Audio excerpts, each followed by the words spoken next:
Estamos de regreso, muchísimas gracias por el favor de su sintonía y bien sabemos que anoche, específicamente a las 9 de la noche, las escalinatas del Palacio Nacional fueron el escenario para que el presidente de la República, Luis Abinader, se refiriera acerca de todos los compromisos asumidos durante todo un año de gestión, pero además de logros y nuevas metas. Al respecto, específicamente del área económica, vamos a conversar con Clara González, nuestra editora de Economía, que nos acompaña ya en esta mañana. Querida, gracias por estar con nosotros. Gracias a ustedes por la invitación y siempre es un placer estar aquí. Bueno, el presidente de la República, al referirse al tema de la economía local, hizo muchas puntualizaciones importantes. Se refirió a un tema que para muchos iba a evadir porque ha sido utilizado como recurso por los partidos opositores acerca de la deuda. Y lo hizo con una afirmación muy contundente, Clara, acerca de que el 60% de los compromisos asumidos por la actual gestión gubernamental ha sido para cumplir precisamente compromisos económicos asumidos por pasadas gestiones.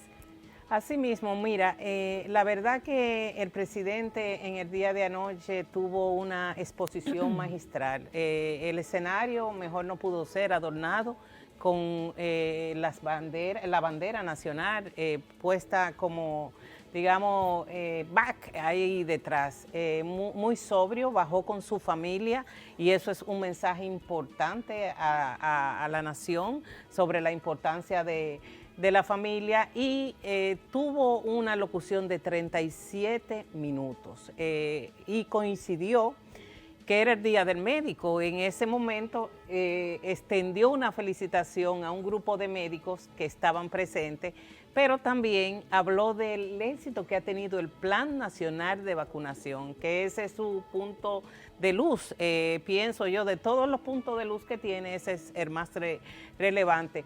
Acto seguido, precisamente por la polémica que ha habido en las redes sociales respecto del monto de la deuda acumulada, si son 12.500 millones, si el incremento es 7.000 y demás, el presidente se refirió a eso. Yo te puedo decir que el monto acumulado de la deuda contraída por esta gestión asciende a 7.000 millones de dólares. Y este es el monto realmente, porque las estadísticas están ahí, no se equivocan, pero la puntualización que hizo el presidente tiene mucho que ver con la naturaleza de los empréstitos.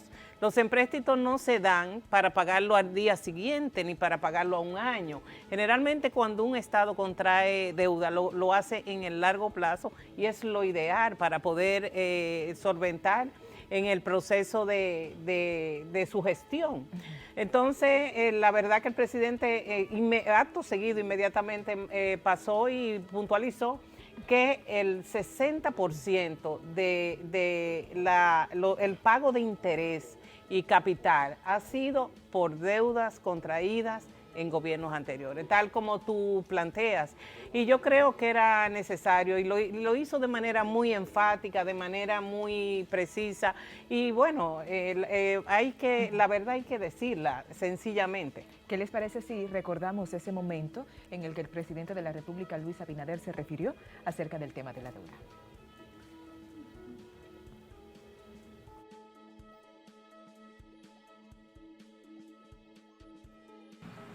En relación con el endeudamiento, es oportuno decir que al igual que el resto de los países del mundo, nos vimos obligados a endeudarnos para atender las necesidades directas de la pandemia.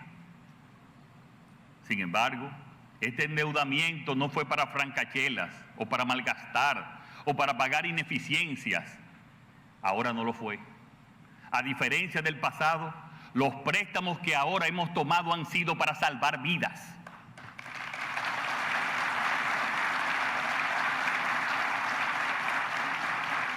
Sin embargo, es preciso señalar para que el pueblo dominicano se entere de que la política de endeudamiento indiscriminada practicada por los gobiernos anteriores generó obligaciones de pago de capital en nuestra gestión por un monto de 4.767 millones de dólares. Y si a esto sumamos los intereses de dichos préstamos, el monto que nuestra administración ha tenido que pagar de deudas que no ha contratado y en medio de la peor crisis que jamás hayamos vivido es de un total de 7.340 millones de dólares. para que quede claro, cerca del 60% de la deuda que hemos tenido que contratar ha sido para honrar compromisos asumidos por otros gobiernos. El pasado que hoy... Bueno, ahí vimos al presidente de la República, Luis Abinader, referirse sobre uno de los temas de mayor interés en el colectivo en la actualidad, el tema de la deuda. Clara, y en ese sentido, una puntualización importante que hizo el jefe de Estado, volvemos a ser reiterativos, es en el pago de interés, en los compromisos asumidos en gobiernos pasados. Pero hay un punto que me gustaría rescatar, aunque no lo refirió directamente. Los nuevos préstamos, aparentemente nuevos, los préstamos que se discuten en Congreso Nacional, siempre son contemplados, salvo que sean casos de emergencias, en el presupuesto de la Nación todos los años. En ese sentido, ¿por qué vemos a una oposición que en la actualidad alega ignorancia cuando dio su visto bueno al presupuesto general del Estado?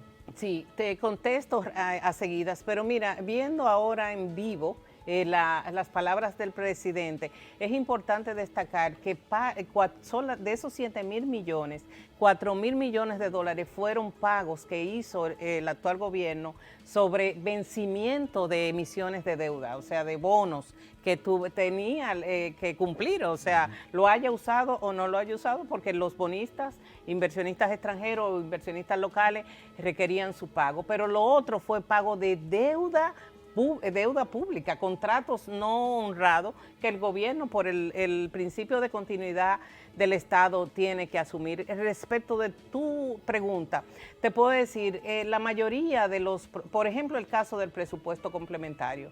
El presupuesto complementario está incluido, en él está incluido varios mecanismos de financiamiento asumidos con la Corporación Andina de Fomento, asumido con el Banco Centroamericano de Integración Económica, y eso se contempla, pero se contempla para proyectos específicos que están definidos, están articulados y sencillamente se llevan al Congreso Nacional para su posterior aprobación. Clara, una puntualización para alguien que no, como yo, que no maneja. ¿Hay una deuda pública interna y hay una deuda pública externa? Claro, Okay. está. La deuda pública interna es la que se contrae en el territorio nacional, que es adquirida, bueno, todas se contraen en el territorio nacional, pero otra es puesta a disposición de inversionistas internacionales, que son los llamados bonos soberanos, que ahora se denominan bonos globales, y quiero recordar que a propósito de esa acotación que tú haces, Roberto, el país ha mantenido la calificación de riesgo país que le da la oportunidad de colocar las emisiones de bonos en los mercados internacionales con condiciones favorables para el país a nivel de tasa y a nivel de plazo, y eso es un punto muy, muy relevante. Mientras en Latinoamérica las calificadoras Moody's y Standard & Poor's bajaron la calificación de riesgo país de algunas naciones o economías centroamericanas y suramericanas, la calificación riesgo país de la República Dominicana se ratificó, y esto, bueno, el presidente habló 37 minutos, abarcar tantas cosas importantes era imposible, porque de hecho sus funcionarios fueron como creando esa alfombra de sus ejecutorias para que el presidente pudiera de manera precisa hacer ese recorrido que hizo anoche. Y parte de lo pronunciado fue también en el orden del tema económico sobre las reservas internacionales. El presidente de la República señaló que tenemos las mejores reservas de la historia. Recordemos su pronunciamiento. El Producto Interno Bruto está creciendo a un acelerado ritmo del 13.4%. Hemos duplicado las reservas internacionales, siendo hoy de 12.611 millones de dólares, las más altas de la historia. Somos el principal destino para la inversión extranjera directa en Centroamérica y el Caribe, con proyección de 3.000 millones de dólares en este año. Y trabajamos para recuperar y crear 1 millón de empleos en los próximos años. Al mes de julio hemos recuperado 714.551 empleos de la prepandemia. El sector turismo, que se encontraba paralizado a nuestra llegada al gobierno, se ha ido recuperando significativamente y proyecta ya para la próxima temporada alcanzar un récord histórico de visitantes con la importante creación de puestos de trabajo que eso implica. Ahí escuchamos al presidente de la República, Luis Abinader, referirse acerca de muchos logros que se han ostentado en este año de gestión. Recuperación de más de 714,000 empleos que, según el Ministerio de Trabajo, bueno, pues 800,000 se habían perdido en el orden de la pandemia. Y volvemos al punto de las reservas internacionales. Clara, ¿qué ha propiciado el hecho de que tengamos tan excelente clima de negocios en la actualidad en la República Dominicana? Mira, la verdad que es una paradoja y yo tenía ese dato, que las reservas internacionales, tanto brutas como netas, ascienden a 12.600 millones, tal como dijo el presidente de la República. ¿Qué ha contribuido a eso? La inversión extranjera directa en sectores específicos como el sector turismo, pero también ha influido las remesas que han llegado a la República Dominicana. Fíjate que el gran generador de divisas en la economía dominicana lo es el sector turístico. Al caer el sector turístico, pero aumentar las remesas, ese equilibrio se equilibró y despegó precisamente por el clima favorable económico que existe en los Estados Unidos, y las remesas han sido la gran ganadora en este proceso de pandemia. Esto es lo que ha impulsado esas reservas, que estén en cerca de 12.600 millones, tanto la bruta como la neta. Me gusta mucho cómo hace la precisión, porque cuando habla de reserva el presidente es un ignorante que te está hablando. Y tú mencionas la inversión extranjera, es porque la tenemos ahí, mientras que la remesa va al gasto de servicios, y entonces para que se invierte en esa cotidianidad. Pero quiero que me explique lo que el presidente dijo para entenderlo. Para mí es un fenómeno que una economía tan pequeña como la dominicana, que depende de remesas, depende de zona franca y de turismo, tenga un crecimiento de 13 puntos y algo. Y yo hice un cálculo a 12 meses y digo, pero está creciendo 1 punto tanto todos los meses para acumular un 13% del PIB. Es así, mira, pero no te creas que las reservas internacionales están ahí. Nosotros tuvimos reservas del orden de 6.000 millones de dólares. O sea, que no sé si te has fijado que aún en medio de la pandemia, sí, el gobierno central ha hecho un esfuerzo por seguir inaugurando infraestructura turística en Miches, que es el quinto polo. O sea, renovar infraestructura en Puerto Plata, Punta Cana, de una forma u otra no ha dejado de operar. Pero respecto de lo que planteas, ese crecimiento es sin precedentes.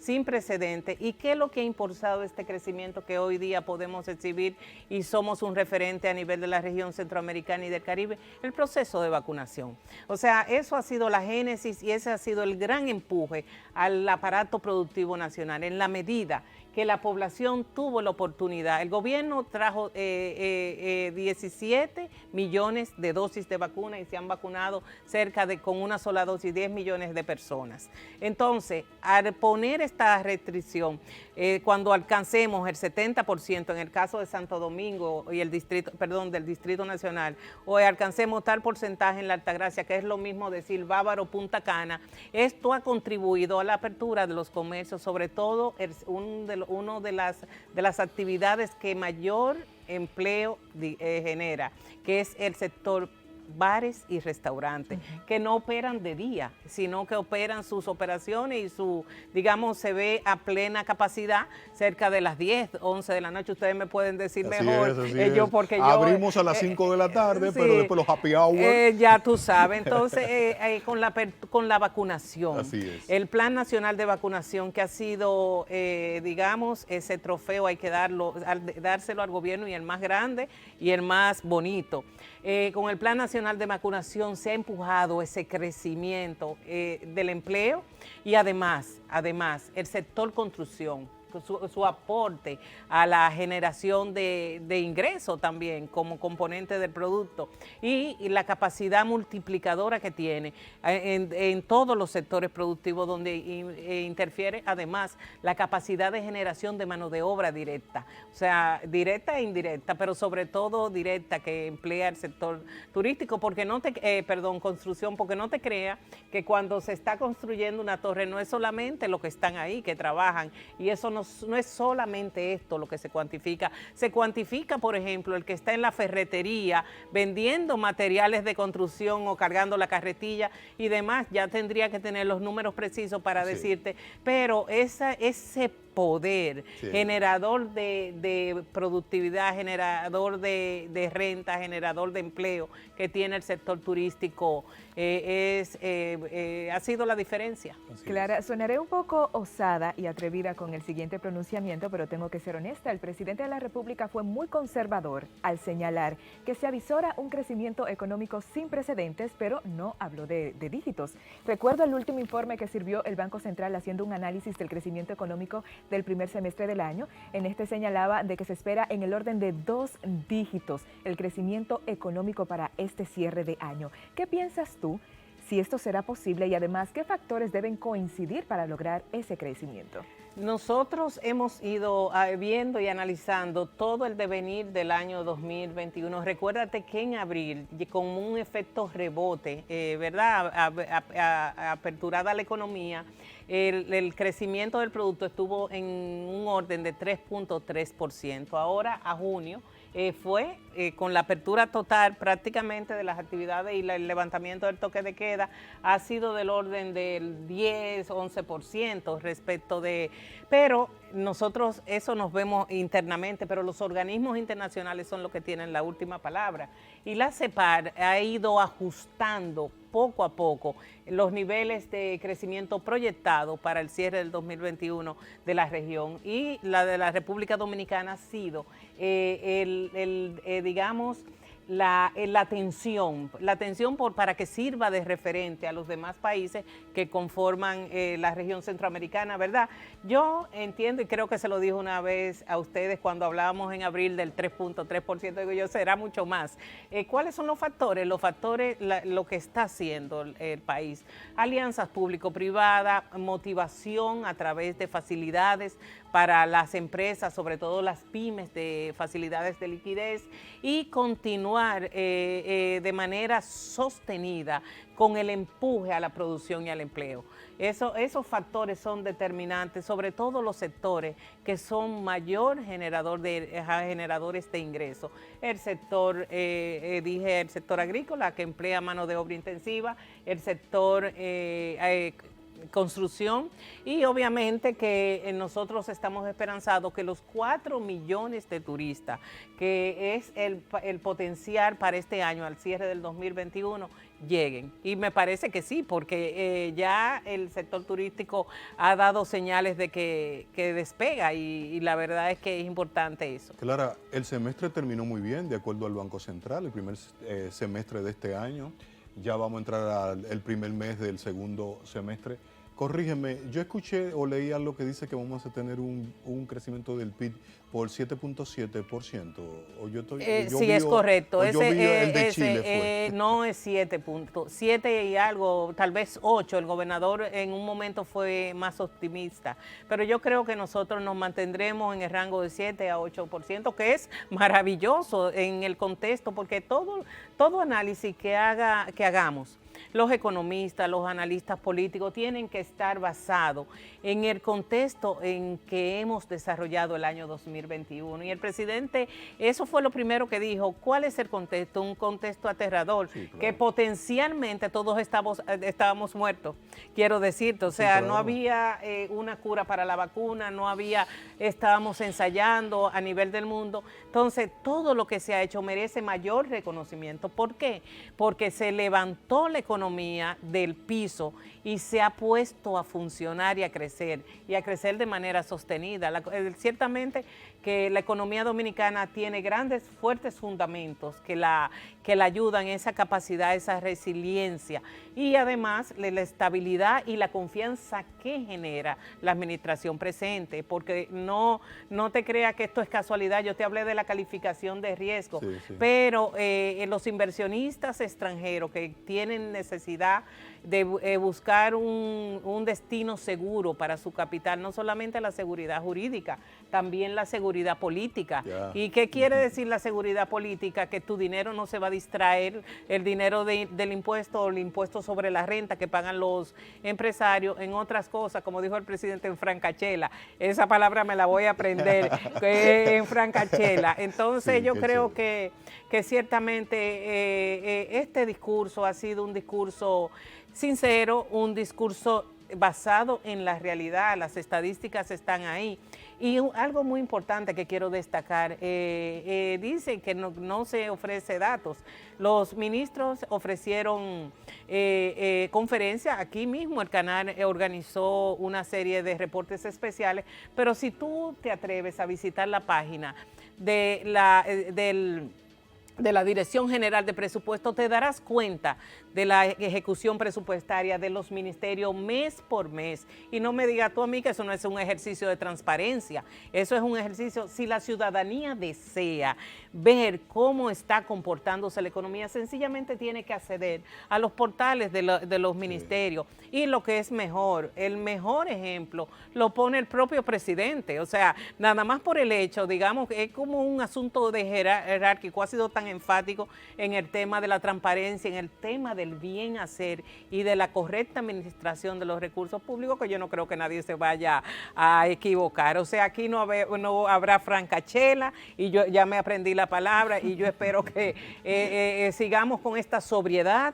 con este ejercicio correcto, este enfoque de manejo adecuado de la economía y lo social. Ojalá y Bien. así sea. Siempre agradable tenerte. Algo, Clara, que mencionaste, estabilidad, o sea, garantías jurídicas, la seguridad jurídica importante, que te genera confianza. Y ese presidente que yo vi ahí, y además estaba Hipólito Mejía, una buena señal, además de la familia, la unidad, el mensaje que manda ese video es muy importante. Así mismo, mira, y quiero, salirme un poco de lo económico, porque fue un discurso que recorrió los logros de este año de gestión, pero también delineó lo que es el devenir en los años que quedan. O sea, 12 grandes reformas que transformarán, digamos, el aparato productivo y que generarán grandes conglomerados y masas de trabajadores empleados. ¿Por qué? Fíjate que se anunció, está Manzanillo, está Pedernales, pero hay dos grandes reformas que yo no quiero dejar de mencionar. Primero, se mencionó un gran acuerdo, un gran consenso para aprobar esas 12 reformas. Una de ellas es la reforma fiscal. La reforma fiscal, porque la verdad es que cada vez que tú tienes, para ponerlo en lenguaje coloquial, un tema familiar, tú ajustas con tu familia lo que son los ingresos y lo que son para adaptarnos. Y la nación no es diferente. Entonces, la reforma fiscal eso fue un anuncio al liderazgo político para crear esa conversación, ese gran consenso para poder aprobar lo que son las grandes reformas que el país demanda, entre ellos la reforma fiscal, pero también la reforma a la seguridad social. Así es. O sea que estos son grandes temas. A mí me sorprendió y me sorprendió gratamente lo explícito, ese recorrido que hizo el presidente por temas puntuales y, ¿verdad?, el futuro es prometedor. Así es. Gracias, Clara González, nuestra editora económica, por esas puntualizaciones y que fuimos aderezando con cortecitos o cortes de parte del discurso del presidente a rendición de cuentas anoche. Te esperamos el próximo martes, si Dios lo permite, para ampliar más de estas 12 propuestas que ha hecho el presidente. En breve la pausa. Cuando regresemos resta mucho contenido en esta mañana.